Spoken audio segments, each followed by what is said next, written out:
Hi, I'm Ryan James with Liberty Adjusters, and today I want to talk to you about one of the ways to prevent probably one of the most common insurance claims I come across, and that is a AC leak. Essentially what happens is your air conditioner develops condensation and it goes through a line that brings it outside.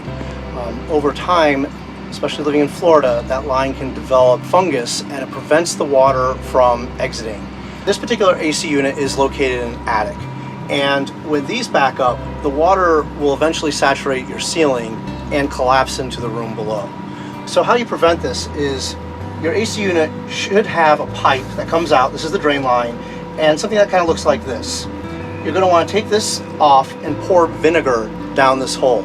You're going to do that about once a month. And this is going to prevent bacteria and mold from growing and essentially stopping up that line and causing it to back up and leak. Another thing you're going to want to make sure that you have is a device like this. This is a shutoff valve that is designed to turn off your air conditioning should water start to back up.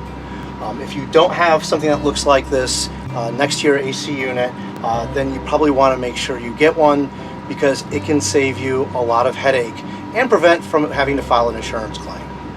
If you've had an AC leak and you're looking at a possible insurance claim, contact Liberty Adjusters and we'll be glad to walk you through that claim for free.